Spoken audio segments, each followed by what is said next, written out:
HTML and CSS were about the design.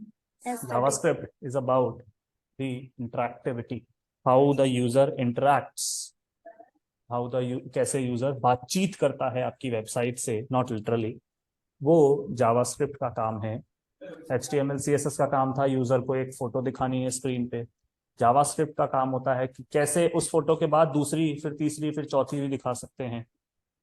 HTML CSS का काम था कि यूजर को एक बटन दिखाना है जिस पर वो क्लिक करके कोई फॉर्म फिल कर सकता है। जावास्क्रिप्ट ये कहती है कि वो बटन पेज के स्क्रॉल करने पे डिस्प्ले हो या पेज के स्क्रॉल करने पे गायब हो। यूजर अगर लॉगिन किया हुआ है तो उसे दिखे, यूजर अगर लॉगिन नहीं किया हुआ है तो उसे दिखे। The logic part, how the user can interact with your web page, वो काम डिफाइन होगा जावास्क्रिप्ट से। मैंने जावास्क्रिप्ट फोल्डर में एक फाइल बनाई है index.html। HTML ही बनाया है। HTML पढ़ रहे तो भी .html फाइल थी, CSS पढ़ रहे थे तो भी पहले HTML बनती थी, जावास्क्रिप्ट पढ़ रहे हैं तो भी पहले मैंने .html फाइल बनाई है। वो इसलिए क्योंकि ब्राउजर आपका HTML फाइल ही रन करता है, तो अभी हमने बनाया HTML ही है। जो बेसिक बॉयलर प्लेट कोड, जो स्केलेटन हम लिखते थे, वो हमेशा सेम रहता है।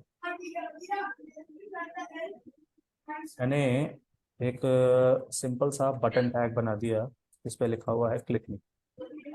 HTML करता है कि ये बटन टैग बनाता है जो कि स्क्रीन पे डिस्प्ले होता है। Let me quickly run this page.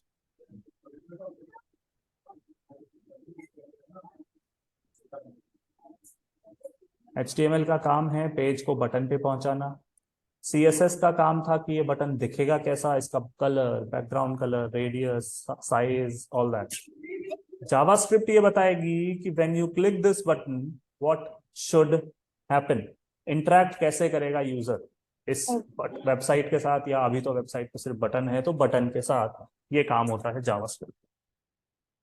CSS की जब मैंने फर्स्ट क्लास ली थी तो उसमें बताया था टाइप्स ऑफ CSS, जो कि 3 टाइप के बताए थे मैंने, इनलाइन, इंटरनल, एक्सटर्नल। मजेदार बात यह है जावास्क्रिप्ट भी वही सेम 3 तरीकों की होती है, inline, internal and external.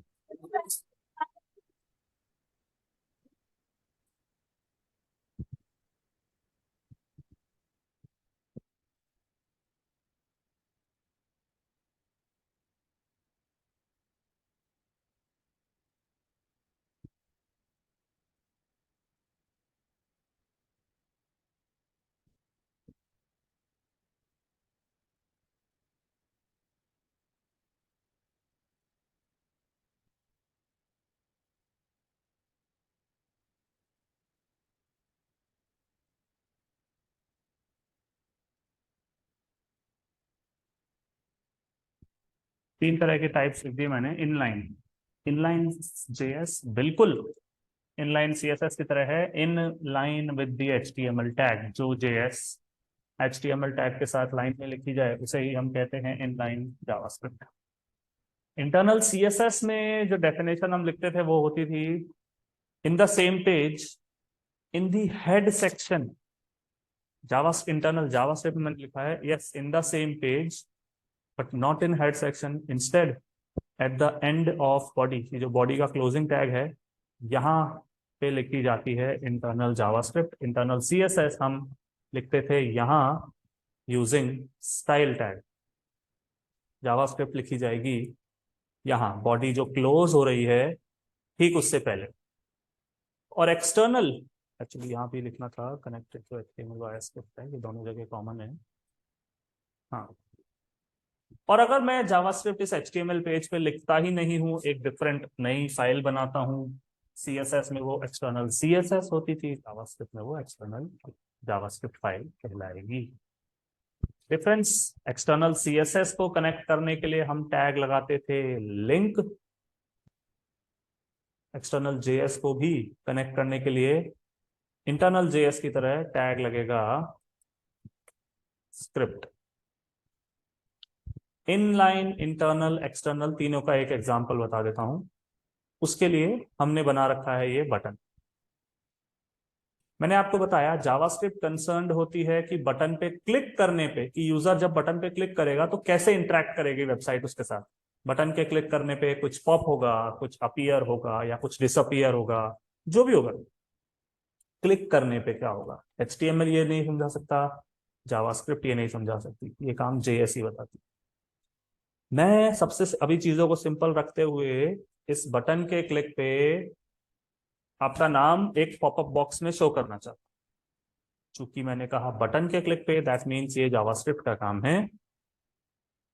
Button के क्लिक पे नाम पॉपअप कराऊंगा, यही टास्क मैं इनलाइन, इंटरनल और एक्सटर्नल JS के थ्रू लिख के बता रहा हूं। इनलाइन यानी कि in line with the HTML, so this was the HTML। अब अगर ओपनिंग टैग पे स्पेस देके मैं कुछ लिख देता हूं,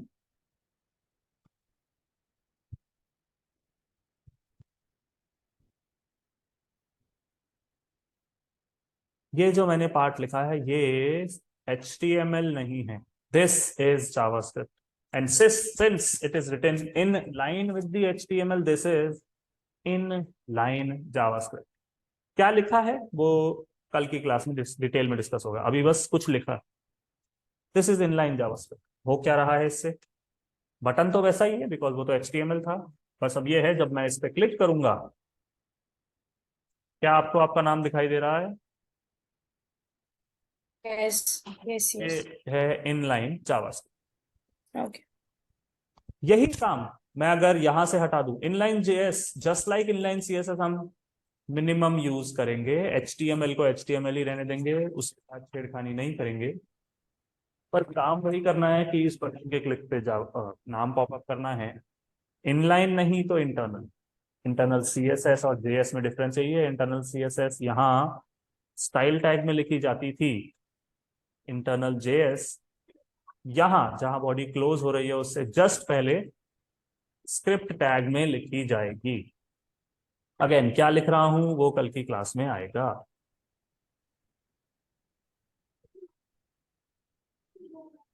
आप देखेंगे आउटपुट में कोई डिफरेंस नहीं है, यूजर को तो पता भी नहीं चलेगा इनलाइन है, इंटरनल है या क्या है। ये मैंने कुछ लिखा, आउटपुट पे मैं जाके रिफ्रेश करता हूं, फिर बटन पे क्लिक करता हूं, फिर से वही आ गया है, same popup with the same message with exact same design. वहीं अगर मैं कहता हूं इस पेज पे ना इनलाइन और ना इंटरनल जावास्क्रिप्ट हो, एक ब्रांड न्यू फाइल में अगर बनाऊं, आप नाम कुछ भी दे दीजिए, मैंने उसका नाम स्क्रिप्ट डॉट JS रख दिया। जो कोड यहां लिखा हुआ था ठीक वही कोड मैंने अगर यहां लिख दिया, एग्जैक्ट सेम कोड है, मैंने कॉपी किया और पेस्ट किया, और उस एक्सटर्नल फाइल को इस फाइल के साथ कनेक्ट करवाया using again the tag script with the attribute SRC। ये IMG में भी लगाया था हमने, source. Yes exactly source. External CSS हमने हेड में कुछ इस प्रकार लगाई थी, href में उस फाइल का नाम लिखते थे हम। Style dot CSS। हाँ, तो वही चीज यहाँ पे है स्क्रिप्ट के साथ, और SRC में उस फाइल का नाम आता है। अगेन आउटपुट में कोई डिफरेंस नहीं आएगा, यूजर को तो पता भी नहीं चलेगा कि ये इनलाइन है, इंटरनल है या एक्सटर्नल है, क्योंकि कोई डिफरेंस नहीं। ये हम हमारे डेवलपर के समझ के लिए है। जो तरीका आप यूज करोगे सबसे ज्यादा वो या तो इंटरनल या एक्सटर्नल, उन दोनों में से कौन सा वो आपकी चॉइस। इनलाइन हम मिनिमम यूज करेंगे। Most most of the time हम एक्सटर्नल ही यूज करेंगे बिकॉज हाँ, ये ज्यादा हमारे लिए इजी रहती है। Yes external. समटाइम्स अगर JS का कोड छोटा ही हुआ तो इंटरनल भी यूज कर लूंगा मैं, मतलब नीचे की, हाँ HTML के लास्ट में स्क्रिप्ट टैग लगा के। But hmm. इनलाइन मतलब पूरी JS में हो सकता है एक बार ही इनलाइन JS में यूज कर, अदरवाइज इंटरनल और एक्सटर्नल डिपेंडिंग JS कितनी बड़ी है हमारी। तो यहां आपने एक चीज नोट करी कि बटन कैसा दिख रहा है उससे तो मुझे मतलब ही नहीं था, क्योंकि वो JS का काम नहीं है। JS का काम ये था कि बटन, चूंकि बटन पे क्लिक होता है तो क्लिक करने के बाद वेबसाइट कैसा बिहेव करेगी, यूजर से इंटरेक्शन कैसा होगा, वो ही काम है जावास्क्रिप्ट का। ओके डिफरेंस वन समझाना मोर। चाह रहा हूं मैं आपको कि भाई हाँ। CSS क्या करती थी और JS क्या करते हैं, हम CSS में कैसे लॉजिक लिखते हैं और JS में कैसे लॉजिक लिखते हैं, समझ रहे हो? और एक और चीज, जैसे कि हमने ये जेएस का हमने ये कोड लिखा, ठीक है, बट वो जो अलर्ट का है, जैसे कि डेटा की, जैसे हम कोई क्लिक करें वो अलग पेज पे लेके जाए, क्या वो भी जेएस के थ्रू ही होता है? हाँ जी, वो भी जेएस के थ्रू ही होता है। अच्छा, तो अगर ये हमने ये अलर्ट लिखा है तो इट मीन्स ये अलर्ट के थ्रू हमें ये मैसेज देगी। हाँ जी, alert is a popup box, 1 out of 3 popup boxes. चूंकि ओके। हमने कहा है अलर्ट आएगा, इसलिए अलर्ट आ रहा है। अगर हम चाहते तो इसे नए पेज पे भी रिडायरेक्ट कर सकते थे। फिलहाल अलर्ट से काम किया है, सिंपलेस्ट ऑफ द थिंग्स।